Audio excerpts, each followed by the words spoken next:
عبدسەلام عەبدوڵڵا حەسەن ناسراوم بە عەبدسەلام دۆڵەمەری کاندیدی ژمارە 39 لەسەر لیستی 183 پارتی دیموکراتی کوردستان بۆ پەرلەمانی کوردستان. دەمەوێت لەسەر سێکتەری پەروەردە و خوێندنی باڵا کار بکەم. یەکەم گەڕانەوەی دەرماڵەی قوتابیان کە لە ساڵانی ڕابردوو قوتابیەکانی بەشە ناوخۆی دەرماڵەیان وەردەگرت، بەڵام لە بری وەرگرتنی ئەو دەرماڵەیە ئێستا ڕاگیراوە و کرێی بەشە ناوخۆیەکانیان لێ وەردەگیرە. هەرچەندە ئێمە بەر لەوەی بچینە نێو پەرلەمان هەوڵی جددیماندا بۆ ڕاگرتنی ئەو کرێی بەشە ناوخۆیەکان، بەڵام دەبێ هەوڵی جددیتر بدەین بۆ گەڕانەوەی ئەو دەرماڵەیە کە مستحقاتی هەموو قوتابیانی زانکۆ و پەیمانگاکانە و بە تایبەتیش ئەو قوتابیانەی کە لە بەشە ناوخۆیەکاندان. خاڵی دووەم دەبێت پێداچوونەوەیەکی جددی لە سیستمی قبوڵی مەرکەزی قوتابیان بکرێت بە جۆرێکەوە لەگەڵ خواست و ویستی ئەو قوتابیانەدا بگونجێت کە دەرچووی ئامادەین و دەرفەتی خوێندنیان نییە و ناتوانن لە هەرێمی کوردستاندا بە پێی ئەو سیستەمەی کە لە هەرێمی کوردستان هەیە و نەبوونی شوێن لە زانکۆ پەیمانگاکانی هەولێر ناتوانن درێژە بە خوێندنیان بدەن و ئاستی زانستی و معرفیان بەرز بکەنەوە. خاڵێکی دیکەی زۆر گرنگ سەبارەت بە زانکۆ تایبەتەکان وەکو لای هەموو قوتابیانی زانکۆ پەیمانگاکان و لای حکوومەت هەرێمی کوردستانیش معلومە هەر زانکۆیەکی تایبەت کە دادەمەزرێت لەلایەن بزنسمانێکەوە حکوومەتی هەرێمی کوردستان سەرباری ئەوەی کە مۆڵەتی دامەزراندنی زانکۆیان پێدەدات چەندین دۆنم زەوی لەلایەن حکوومەتی هەرێمی کوردستانەوە بۆ بزنسمانانە دەدرێت بۆ ئەوەی بتوانن زانکۆدا بمەزرێنن. لەبەر ئەوەی حکوومەتی هەرێمی کوردستان ئێستاکە سەرباری بڕینی بودجە و ڕوبەڕووبوونەوەی قەیرانێکی سەختی دارایی پێویستە ئەو بزنسمانانە ئەو مالکانە ئەو خاوەن زانکۆیانە مراعاتی بار و گوزەرانی قوتابیانی زانکۆ پەیمانگا تایبەتەکان بکەن و بەلایانی کەم ڕێژەی 150 کرێی خوێندن کەم بکەنەوە، چونکە ئێمە لە نزیکەوە ئاگاداری گوزەرانی نێو زانکۆ تایبەتەکانین. ئەگەر داهاتی زانکۆیەکی تایبەت ساڵانە بریتی بێت لە 12 ملیۆن دلار کە پێک دێت لە کرێی خوێندنی قوتابیان، دەکرێت 150 ئەو کرێی خوێندنە کەم بکرێتەوە بۆ 6 ملیۆن دلار. 3 ملیۆن دلار کۆی خەرجی زانکۆکە دەبێت لە خلالی یەک ساڵدا بە موچەی مامۆستا فەرمانبەرانەوە 3 ملیۆن دلار دەبێتە قازانج بۆ مالکەکە. بۆیە دەبێت خاوەن زانکۆکان مراعاتی بارودۆخی گوزەرانی قوتابیانی زانکۆ پەیمانگاکان بکەن و هاوکاری حکوومەتی هەرێمی کوردستان بکەن بۆ ئەوەی هاونیشتیمانیانوان بتوانن درێژە بە خوێندنیان بدەن. خاڵێکی دیکەی زۆر گرنگ کە ئێمە بەجددی کاری لەسەر دەکەین سیستەمی سکۆلەرشیپە. ئەو قوتابیانەی کە لێرە مافی خوێندنیان نابێت بەهۆی کەمی نمرەکانیانەوە دەتوانین لە ڕێگای سیستەمی سکۆلەرشیپەوە بتوانن درێژە بە خوێندنیان بدەن و لە وڵاتانی دراوسێ یاخود لە وڵاتە بیانیەکان. ئەو قوتابیانەی کە هەڵگیری بڕوانامەی بەکالۆریۆسی دیپلۆمن و خواستی ئەوەیان هەیە درێژە بە خوێندنی باڵایان بدەن و ماستەر و دکتۆرا بەدەست بهێنن، دەتوانین لە ڕێگای ئەو پەیوەندیانەی کە دروستمان کردووە کە لە بەرنامەماندا هەیە لە کاتێکی نزیکدا پرۆتۆکۆڵێک لەگەڵ چەند زانکۆیەکی وڵاتانی دراوسێ و وڵاتانی بیانی ئیمزا دەکرێت بۆ ئەو قوتابیانە کە بە شێوەی خۆڕایی لە وڵاتانە درێژە بە خوێندنی ماستەر و دکتۆرام. عەبدوسەلام عەبدوڵڵا حەسەن ناسراو بە عەبدوسەلام دۆڵەمەری ساڵی 1982 لە کەمپی ئاوارەکان لە قوشتەپە لەدایک بووە. خاوەن بڕوانامەی بەکالۆریۆسە لە یاسا و زانستە سیاسیەکان، خاوەن بڕوانامەی ماستەرە لە یاسای نێودەوڵەتی، یەکێک بووە لە بریندارانی تەقینەوەی یەکی شوبات،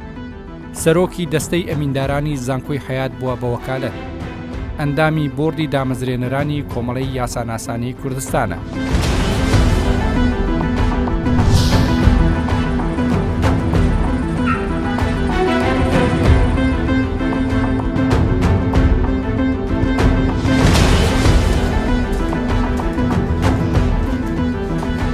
کاتتان باش.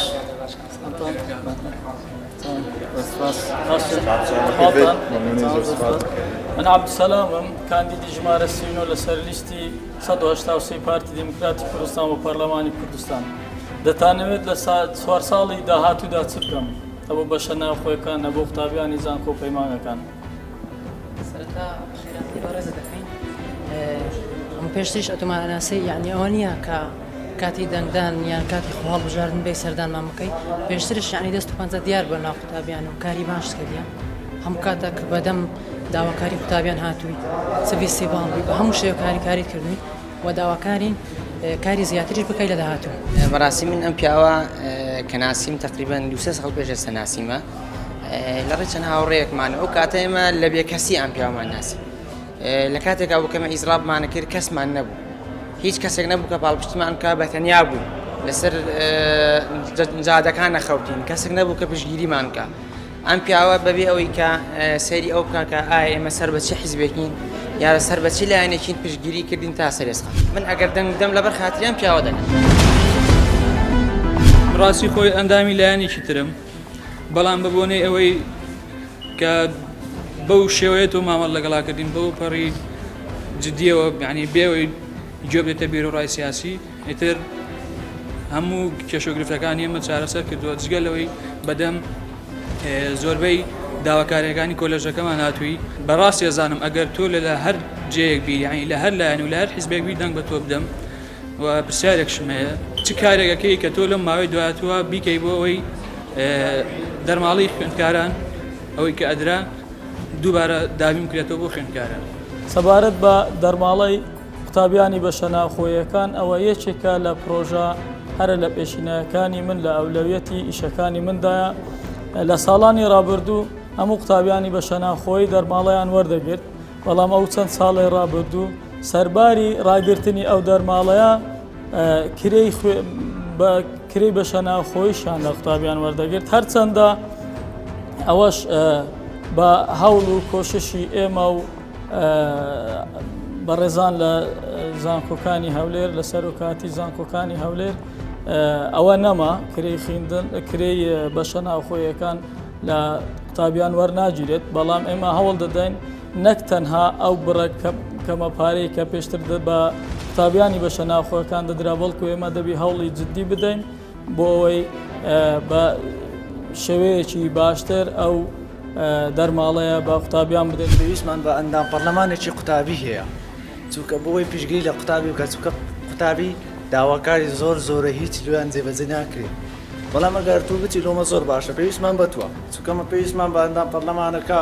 نای پشتگیری لە قوتابی بکە مامۆستاکە من پێم وایە ئێستا لە ئێستای کوردستانە بۆشایکی گەورە هەیە لە نێوان کەرتی حکومی و کەرتی تایبەت پێم وایە بە پێشکەشکردنی پرۆژێک لەلایەن فرۆکسیۆنی پارتیە بۆ پەرلەمانی داهاتوو بۆ 4 ساڵی داهاتوو ئەتوان زۆر فراق بکەنەوە چونکە تەلەبەی ئێمە کە ئێستا تەخەڕوج دەکات لە هەموو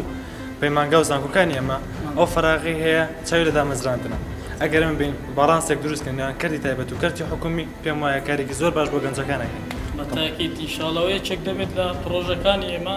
و یەکەمین هەنگاوی ژەمە دەبی لەوە دەست پێ بکەین ئەو کۆمپانیانەی کە کرێکاری بیانی خەڵکی بیانی دەینن لێرە کار دەکەن دەبێت ئەوە بە یاسا و ڕێسا مەرزدار بکرێتن بۆ ئەوەی زۆرترین دەرفەتی کار بۆ دەرچوانی زانکۆ و پەیمانگەکانی ئێمە لە هەرێمی کوردستاندا بڕەخسێت و فەراهم بکرێت لەوانەیە خۆتان ئاگدار بن و زیاتریش کە پێشە دامەزرانی بەشە پزیشکیەکان بە شوێی مرکزی بووە ئێستا کە ئەو دامەزران نەماوە بەڕاستی کە چەندین وەجبەی تەخەڕوجی بەشە پزیشکەکان و پزیشکی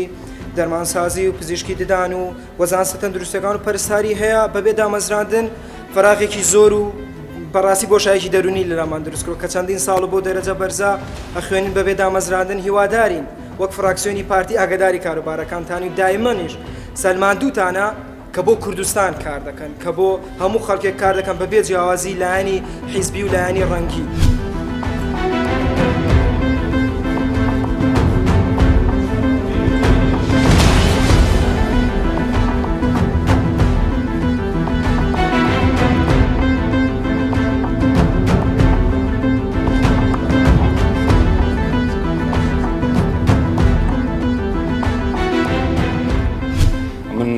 سەراحەت وەکو نوێنەری زانستە تەندروستیەکان پێم خۆش بۆ بیرهێنانەیەک و بیرزەناوت بێنمەوە کە پێشتر ئێمە لە زانکۆی هەولێری پزیشکی فەسڵ کراین کولێکە ئێمە نوێ بوو کرایەوە فەسڵیان کردین لەسەر چەند داواکاریەکی حەقکەم هەمان بوو بەڕێسان ئاگادارن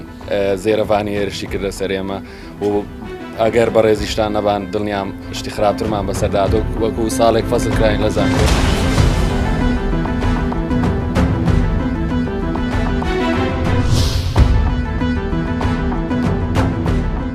پێت وایە من وەکو کاندیدێک لە 4 ساڵی داهاتووی پەرلەماندا خولی پێنجەم گەر ئەو متمانەی پێویستم بەدەستی نابووماندان پەرلەمان چ بکەم لەبوو بەشە ناوخۆیەکان باشە بەڕاستی ئەمە لێکوانە ڕۆژانە خزمەت پێشکەشی قوتابیان دەکەین بەڵام بەداخەوە نەمانتوانیوە هەموو جۆرە خزمەت گوزارێک پێشکەش بە قوتابیان بکەین ئێمە بەشە ناوخۆیەکانمان دوو بەشن بەشێکیان لە کۆمەلگای شەی شەوکەتن بەشێک ترمان لە باڵەخانەکانی کرێن لە دەروی بەشە ناوخۆیەکان تموحیمە ئەوەیە وەکو زانکۆی سەلاحەدین باشترین خزمەت گوزاری پێشکەش بە قوتابیان بکەین بەتابە قوتابی بەش ناوخۆیەکان بەڵام بەداخەوە چەند ساڵێکە تووشی قەیرانی شوقوڵی دارایی بووینە نەمانتانی وەک پێویست خزمەتی و قوتابیان بکەین بۆیە من داوا لە بەڕێستان دەکەم ئیشاڵڵە دەردەچنیەوە کادیرێکی بەتوانان سەرکەوتوو دەبن لە پەرلەمانی کوردستان من یەک داواکارم لێەوە هەیە ئەگەر چوونە ناو پەرلەمان کاری جددی لەسەر بکەن بودجێکی تایبەت دابین بکەن بۆ بەشە ناوخۆیەکان بۆ قوتابیان بۆ نمونە دەرماڵەی خواردن بدرێت بە قوتابی بەشە ناوخۆیەکان ئێمە لێکوان ڕاستە چێشخانەمان هەیە لە بەشە ناوخۆی کۆمەلگای شەی شەوکەت بەڵام قوتابیان وەکو پێویست ناتوانن سود و چێشخانەی وەرگن لەبەرەوەی بەشێکی زۆریان نەبوون و کەم دەرامەتن ئەگەر ئێوە بتان توانی وایە بودجێکی تایبەت لە بۆ بەشە ناوخۆیەکان دابین بکەن لەویش تایبەتتر لە بۆ قوتابیان لە بۆ بتوانن خواردنیان بۆ دابین بکەین کارێکی زۆر باش دەکەن یاخود بتوانن کارەبای 24 کاتژمێریمان بۆ دابین بکەن سوپاسمان دەکەین بەڵێ بە دڵنیایەوە یەکێک لە ئەولەویاتی ئیشەکانی من ئەوەیە کە بودجەیەکی تایبەت بە یاسا ڕێک بخین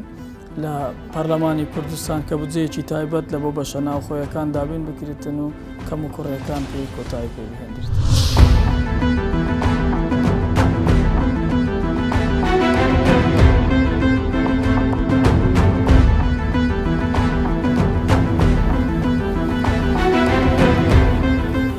کاتتان باش باشن باشن شکارەمە ئەڵا برا باشن باشن حاڵتان باشن سپاس باشن حاڵتان دەمناسن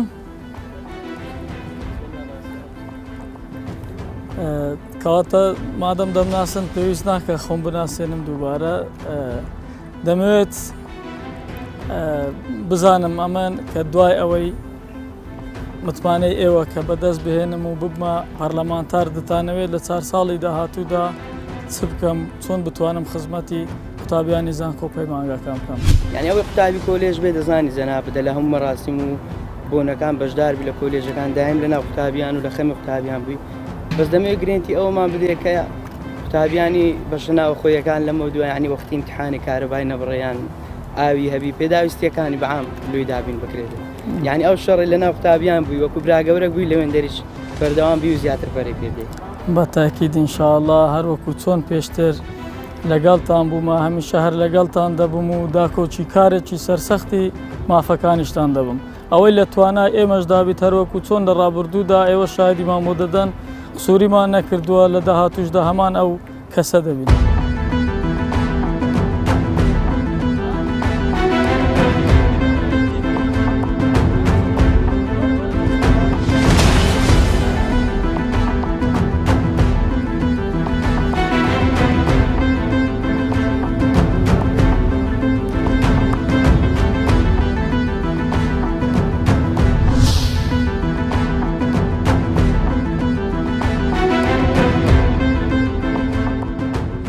دکتۆر جەنابەت وەکو یاریدەدەری سەرۆکی زانکۆی سەلاحەدین بۆ کاروباری قوتابیان ئێمە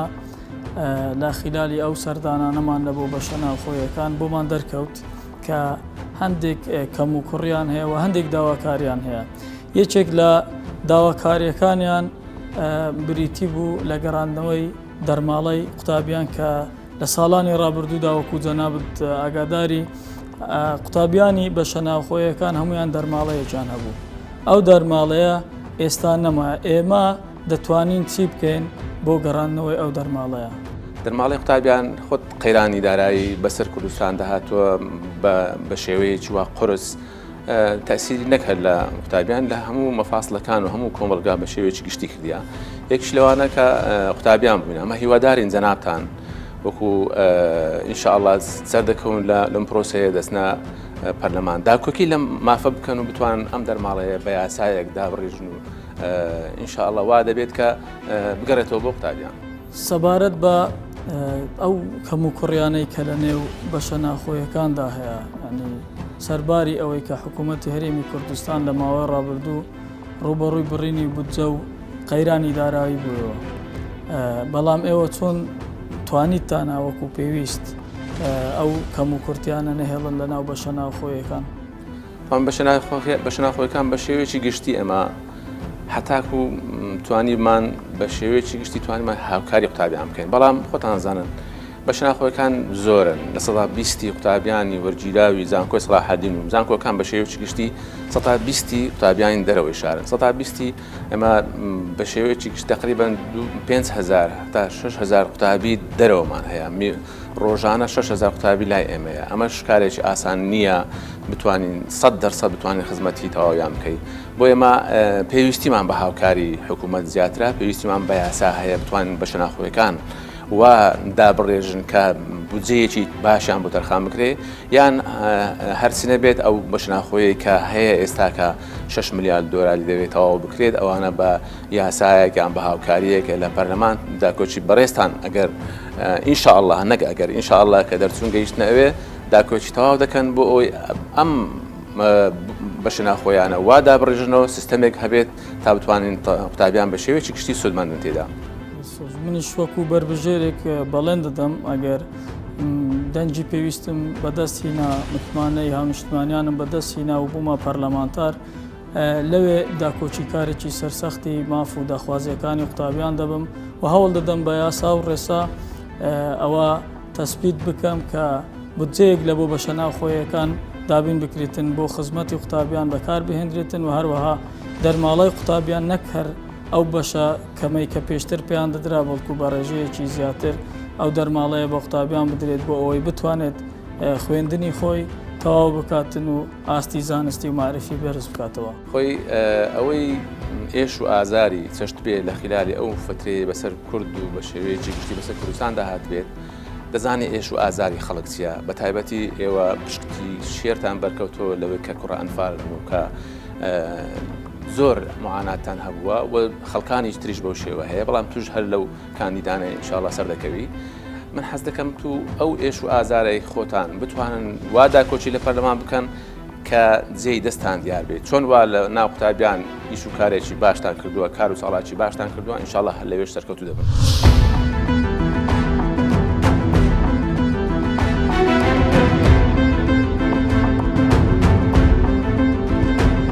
دوایە و سەردانە مەیدانیانەی کە کردمان لەوە بەشە ناوخۆیەکانی سنووری زانکۆی هەولێری پزیشکی و سنووری زانکۆی سەلاحەدین بڕیارماندا سەردانی یاریگایەکی تۆپی پێش بکەین هەندێک لە وەرزشوانان ببینین و داواکاریەکانیان وەربگرین.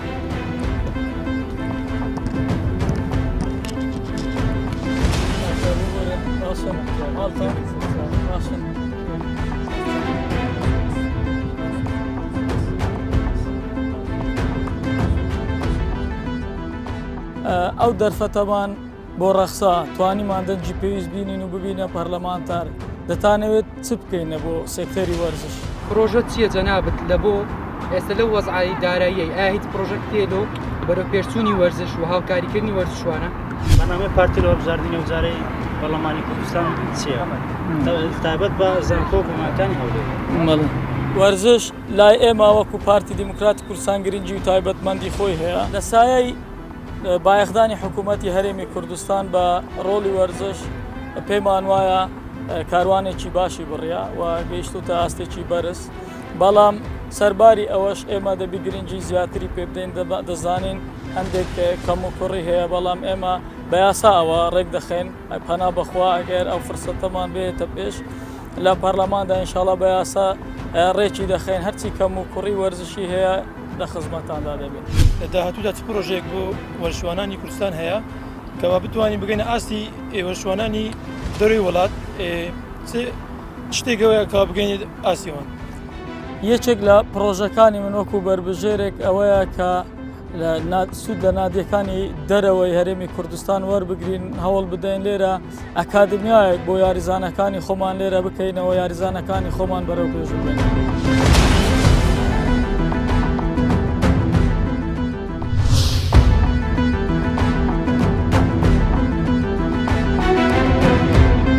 لە سبەینەوە بە دوواداچوون دەکەین لە نێو بەشە ناوخۆیەکانی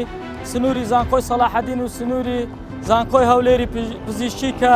ئێمەی گەیاند بەو دەرەنجامانە کە وەک بربژێرێک بەڵێن دەدەم کاری جدی لەسەر بکەم. یەک گەڕانەوەی دەرماڵای قوتابیان، دوو